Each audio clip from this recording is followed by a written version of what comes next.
नमस्कार दोस्तों, आशा करता हूँ आप सब कुशल मंगल हैं। फिर से दोस्तों आपका साथी मनीष स्पिरिचुअल सी जर्नी में आपका स्वागत करता है। और शुरू करते हैं एपिसोड 34। तो आज कोई श्लोक का अध्ययन नहीं करेंगे, बल्कि आज अध्याय 1 अर्जुन विषाद का समापन है। मैंने अंत नहीं बोला क्योंकि गीता पाठ का ज्ञान का कभी अंत नहीं हो सकता है। तो आज मैं अपनी प्रेरणा यानी मुझे कैसे उत्साह मिला गीता पाठ को डिजिटल प्लेटफॉर्म पे लाने का, और साथ ही साथ सारांश अध्याय 1 का हम देखेंगे और श्लोकों का सीक्वेंस में डिस्कस करेंगे।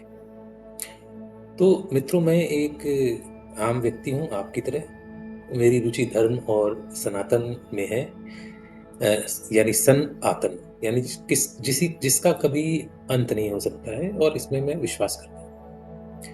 अगस्त 2024 की बात है। श्री कृष्ण जन्माष्टमी आने वाली थी और मैंने सोचा कि क्यों ना मैं कुछ करूं, और भगवत गीता रीटोल्ड यानी भगवत गीता के ज्ञान और मैसेज का डिजिटल फुटप्रिंट बनाया जा सकता है।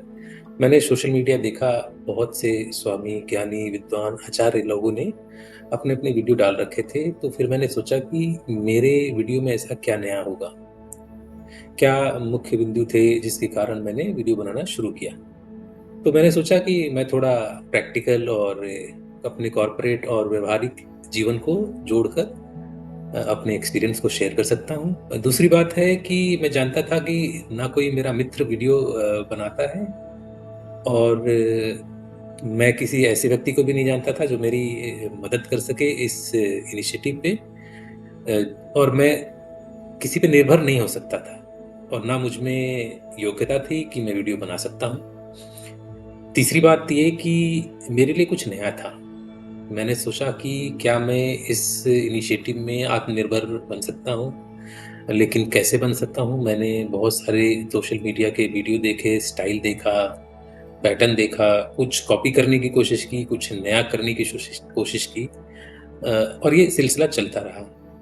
फिर ज़रूरी था स्क्रिप्ट लिखना, वीडियो बनाना, light, background, edit, camera, sound, channel management, सब कुछ करना, और मुझे इसका कोई भी एक्सपीरियंस नहीं था। तो धीरे-धीरे मैंने ये सब सीखा।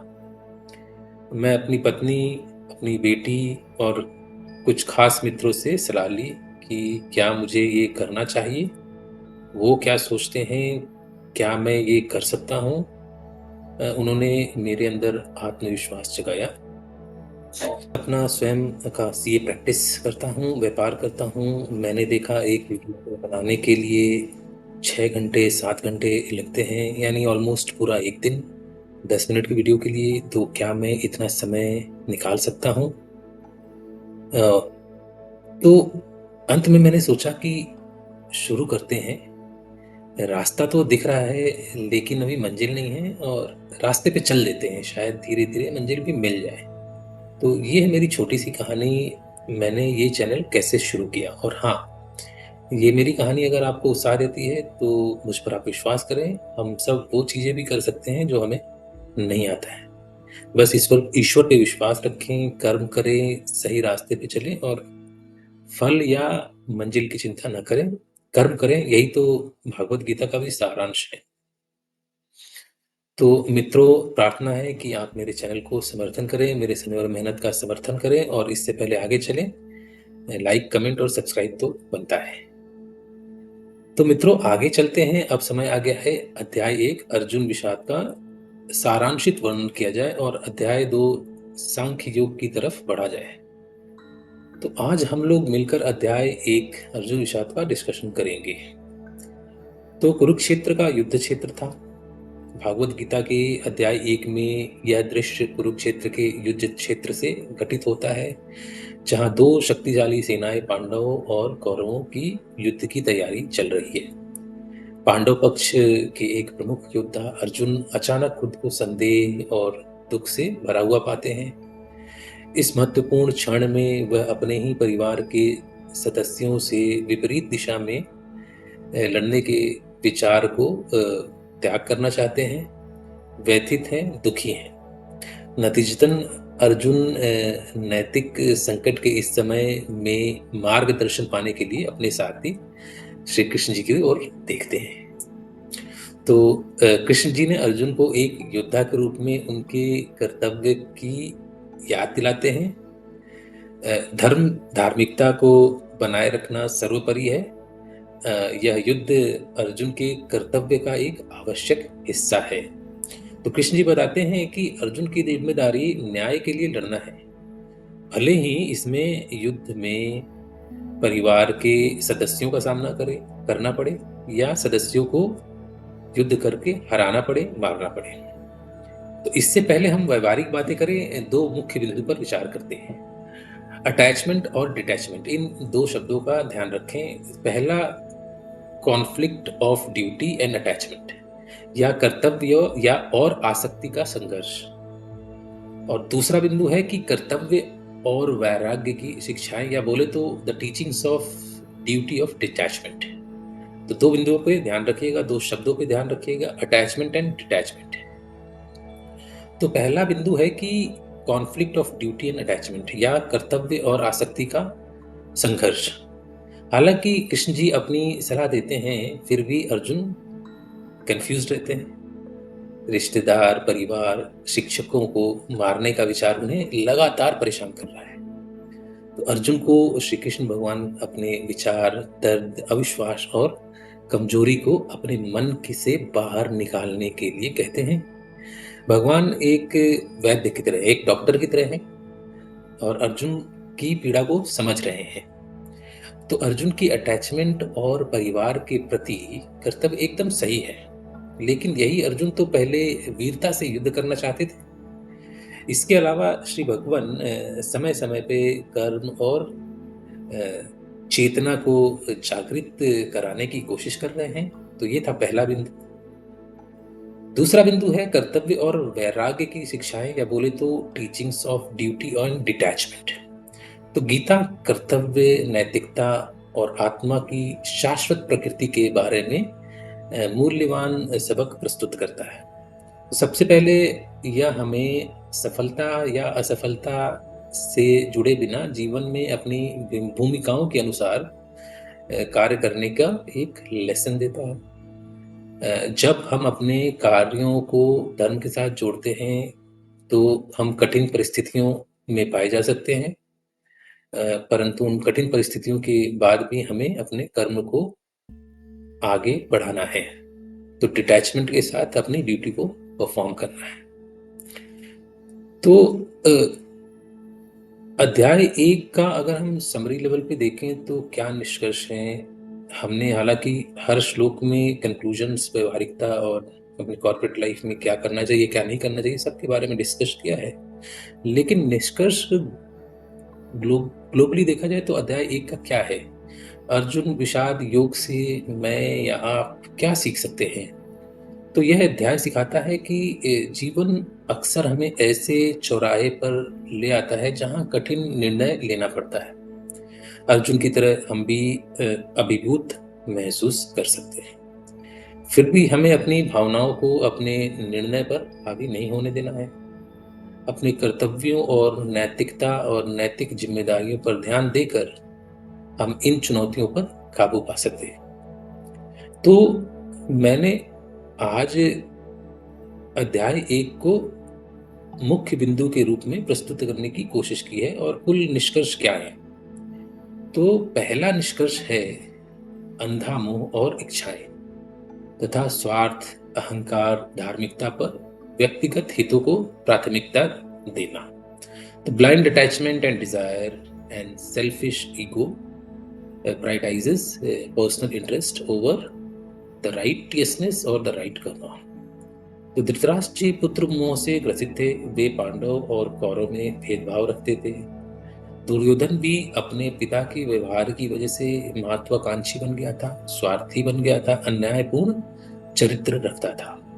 तो blind attachment and desire and selfish ego ने कभी भी धृतराष्ट्र और दुर्योधन को युद्ध न करने या 2 कदम पीछे हटने की भावना को जन्म ही नहीं होने दिया। वे चाहते तो एक रास्ता निकाल सकते थे, खासकर धृतराष्ट्र जी तो निकाल ही सकते थे। वे परिवार के सबसे बड़े थे, वे राजा थे, लेकिन पुत्र मोह में, स्वार्थ, लालच के चक्कर में वे अधर्म के रास्ते पे चल पड़े। तो हमें भी अपने जीवन में ब्लाइंड अटैचमेंट एंड डिजायर से दूर रहने की कोशिश करना चाहिए। यदि हम अपने अभिमान, स्वार्थ, मोह से हटकर सही दिशा में चलेंगे, तो धर्म के मार्ग पर चलेंगे। हम सिर्फ अपना ही नहीं, बल्कि परिवार, समाज, देश का भी सम्मान कर सकेंगे। धर्म का मार्ग ही सर्वोत्तम है। हमें प्रयास करना है कि हम पीछे हट जाएं अगर हम गलत हैं, लेकिन अधर्म के रास्ते पे ना चलें। दूसरा निष्कर्ष क्या है? दूसरा निष्कर्ष है नैतिक मूल्यों को कायम रखना, या मोरल वैल्यूज को कैसे कायम रखना है।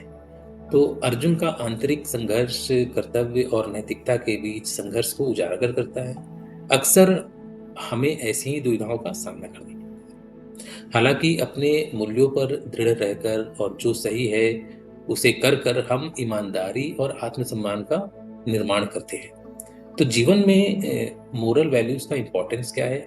जीवन में हमें प्रयत्न करना है कि हमें अपने मूल्यों का निर्धारण करना तथा इन मूल्यों को धर्म या सही मार्ग पर चलाना। हम कोशिश करें कि हमारे नैतिक मूल्यों को माने और हर परिस्थिति में नैतिकता को माने।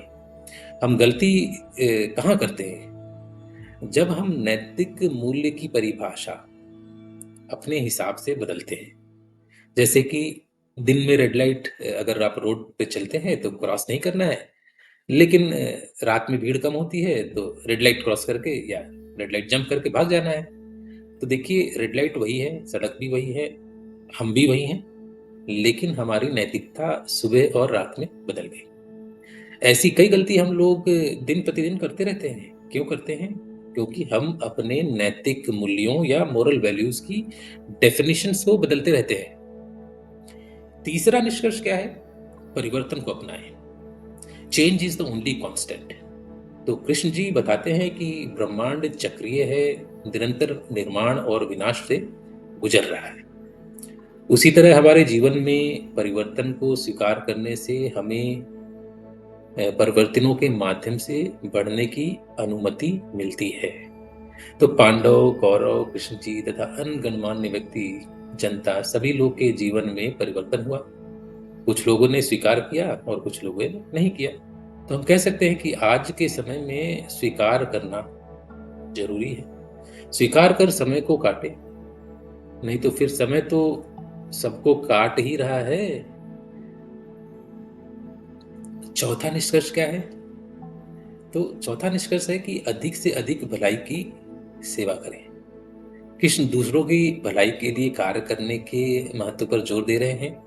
अधिक से अधिक भलाई की सेवा करना, चाहे सामुदायिक सेवा हो या दयालु होना, दयालुता के साथ कार्यों के माध्यम से हम किसी का सेवन करें, हमारे जीवन और हमारे आसपास के लोगों दोनों को समृद्ध बनाता है। तो हमें भी बनाता है समृद्ध और आसपास के लोगों को भी समृद्ध बनाता है। तो श्री कृष्ण जी ने परिवार, समाज से ऊपर उठकर समाज कल्याण के लिए सबको मौका दिया था कि कोई समाधान निकल जाए, लेकिन कोई मानने को तैयार ही नहीं था।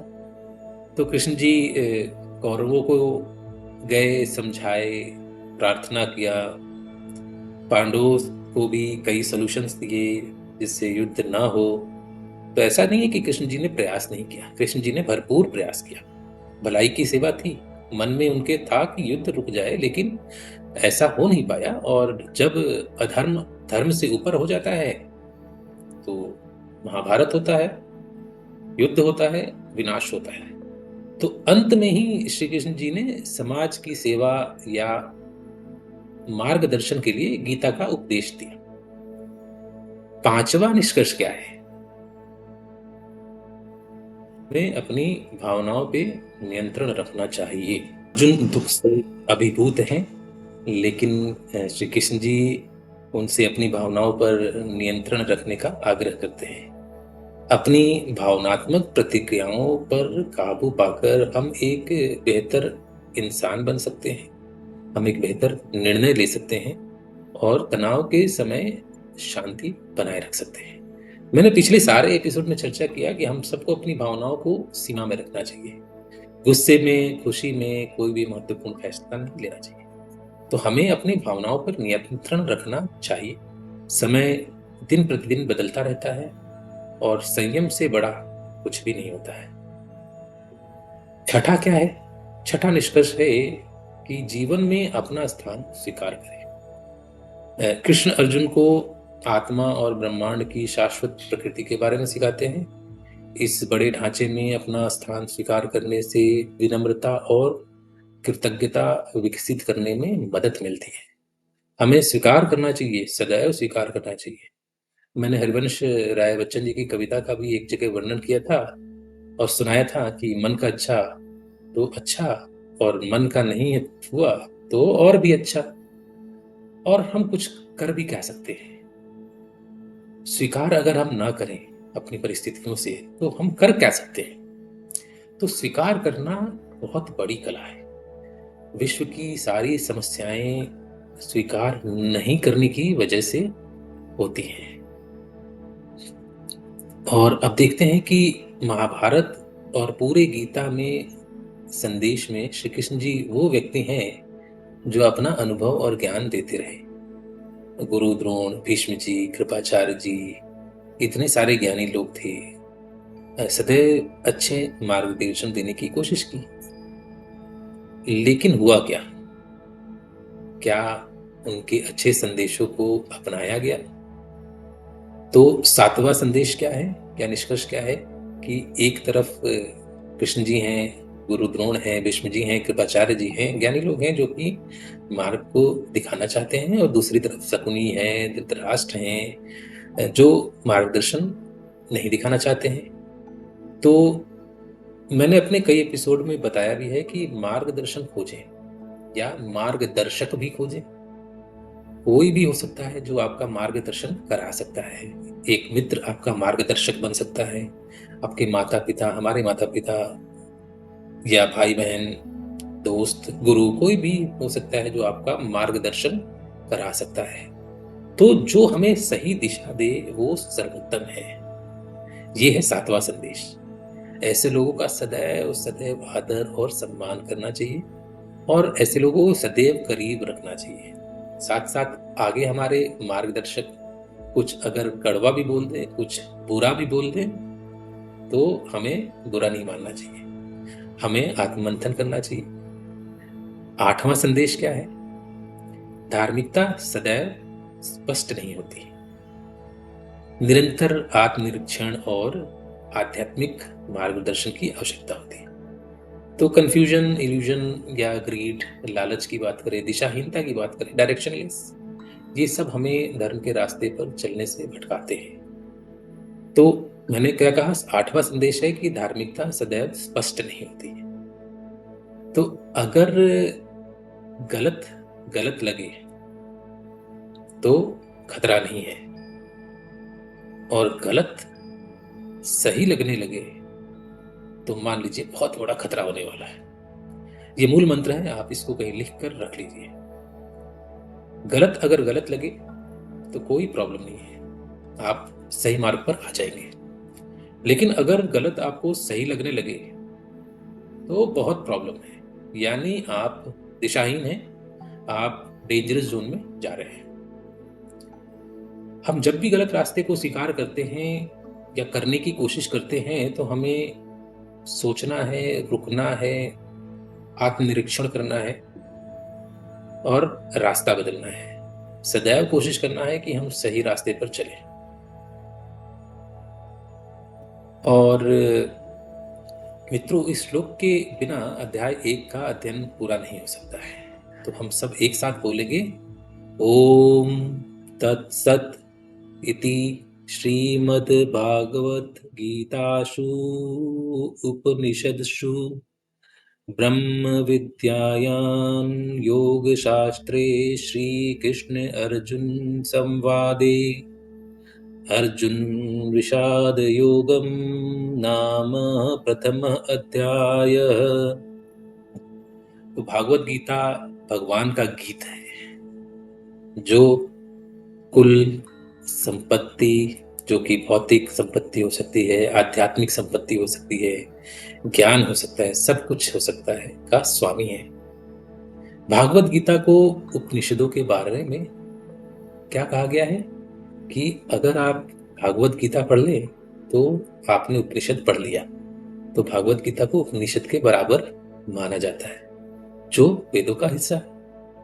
तो जाते जाते अंत में हमें अध्याय 1 की आवश्यकता क्यों है, जहां श्री कृष्ण जी सीधे ज्ञान देने की अवस्था में नहीं चाहते हैं। यह अध्याय हमारी लाचारी, कमियों को दर्शाता है, मानवीय संघर्ष पर प्रकाश डालता है। हम अर्जुन के व्यवहार से संबंधित हैं प्रतिदिन। साथ ही इस अध्याय के माध्यम से हम अर्जुन की समस्या को हल करने का प्रयास नहीं कर रहे हैं, बल्कि हम अपने दृष्टिकोण को हल कर रहे हैं और अर्जुन को दिया ज्ञान प्राप्त कर रहे हैं। तो गीता का संदेश सिर्फ अर्जुन के लिए नहीं था, गीता का संदेश तो हम सबके लिए था और आज भी है। तो विदा लेते हैं दोस्तों, सुख का सदैव अनुभव करें। जय श्री कृष्ण। और मिलते हैं अध्याय 2 सांख्य योग के श्लोकों के साथ। धन्यवाद।